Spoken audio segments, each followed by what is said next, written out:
गेरासनी का अपदूतग्रस्त। वे समुद्र के उस पार गेरासेनियों के प्रदेश पहुंचे। ईसा ज्यों ही नाव से उतरे, एक अपदूतग्रस्त मनुष्य मकबरों से निकलकर उनके पास आया। वो मकबरों में रहा करता था। अब कोई उसे जंजीर से भी नहीं बांध पाता था, क्योंकि वो बारंबार बेड़ियों और जंजीरों से बांधा गया था। किंतु उसने जंजीरों को तोड़ डाला और बेड़ियों को टुकड़े टुकड़े कर दिया था। उसे कोई भी वश में नहीं रख पाता था। वो दिन रात निरंतर मकबरों में और पहाड़ों पर चिल्लाता और पत्थरों से अपने को घायल करता था। वो ईसा को दूर से देखकर दौड़ता हुआ आया और उन्हें दंडवत कर ऊंचे स्वर से चिल्लाया, ईसा, सर्वोच्च ईश्वर के पुत्र, मुझसे आपको क्या? ईश्वर के नाम पर प्रार्थना है, मुझे न सताइए। क्योंकि ईसा उससे कह रहे थे, अशुद्ध आत्मा, इस मनुष्य से निकल जा। ईसा ने उससे पूछा, तेरा नाम क्या है? उसने उत्तर दिया, मेरा नाम सेना है, क्योंकि हम बहुत हैं।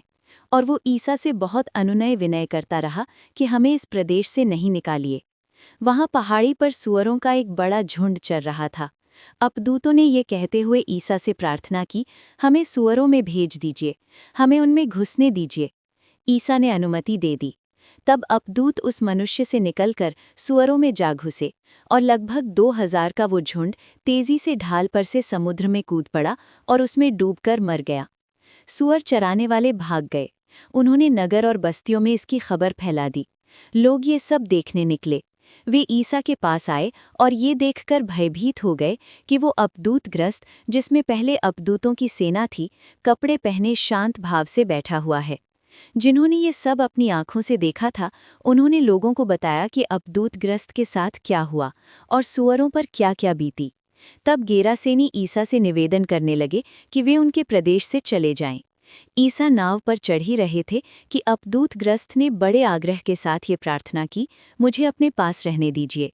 उसकी प्रार्थना अस्वीकार करते हुए ईसा ने कहा, अपने लोगों के पास अपने घर जाओ और उन्हें बता दो कि प्रभु ने तुम्हारे लिए क्या क्या किया है और तुम पर किस तरह कृपा की है। वो चला गया और सारे देकापोलिस में ये सुनाता फिरता कि ईसा ने उसके लिए क्या क्या किया था, और सब लोग अचंभे में पड़ जाते थे। जायरूस की बेटी और रक्तस्राव पीड़िता।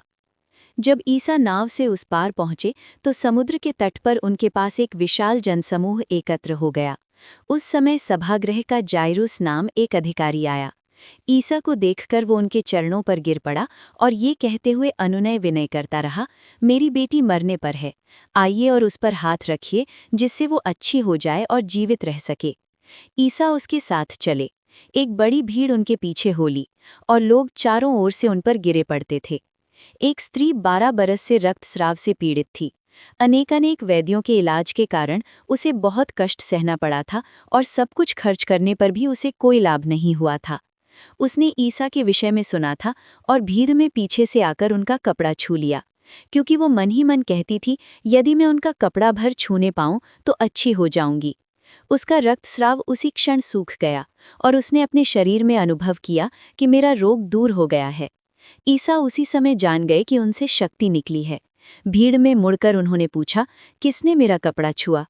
उनके शिष्यों ने उनसे कहा, आप देखते ही हैं कि भीड़ आप पर गिरे पड़ती है, तब भी आप पूछते हैं किसने मेरा स्पर्श किया। जिसने ऐसा किया था उसका पता लगाने के लिए ईसा ने चारों ओर दृष्टि दौड़ाई। वो स्त्री ये जानकर कि उसे क्या हो गया है, डरती कांपते हुई आई और उन्हें दंडवत कर सारा हाल बता दिया। ईसा ने उससे कहा, बेटी, तुम्हारे विश्वास ने तुम्हें चंगा कर दिया है, शांति प्राप्त कर जाओ और अपने रोग से मुक्त रहो। ईसा ये कह ही रहे थे कि सभागृह के अधिकारी के यहाँ से लोग आए और बोले, आपकी बेटी मर गई है, अब गुरुवर को कष्ट देने की क्या जरूरत है। ईसा ने उनकी बात सुनकर सभागृह के अधिकारी से कहा, डरिए नहीं, बस विश्वास कीजिए। ईसा ने पेतरुस, याकूब और याकूब के भाई योहन के सिवा किसी को भी अपने साथ आने नहीं दिया। जब वे सभागृह के अधिकारी के यहाँ पहुंचे तो ईसा ने देखा कि कोलाहल मचा हुआ है और लोग विलाप कर रहे हैं। प्रिय मित्रों, दया सागर केवल चैनल नहीं, ये प्रार्थना और विश्वास का परिवार है। जब आप सदस्य बनते हैं तो आपका नाम हर दिन प्रार्थना में शामिल होता है और आप हमारे मिशन का हिस्सा बनते हैं। हमारे 3 स्तर हैं: प्रार्थना सहयोगी, विश्वास योद्धा और प्रार्थना परिवार। कोई भी स्तर चुने, आपकी सहभागिता हमारे प्रभु के इस मिशन को आगे बढ़ाने में मदद करती है। आज ही जॉइन बटन दबाइए और इस आध्यात्मिक परिवार का हिस्सा बनिए। उन्होंने भीतर जाकर लोगों से कहा, ये कोलाहल, ये विलाप क्यों? लड़की मरी नहीं, सो रही है। इस पर वे उनकी हंसी उड़ाते रहे।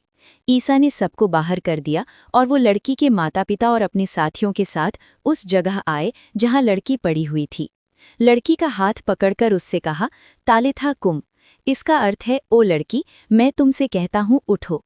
लड़की उसी क्षण उठ खड़ी हुई और चलने फिरने लगी, क्योंकि वो 12 बरस की थी। लोग बड़े अचंभे में पड़ गए।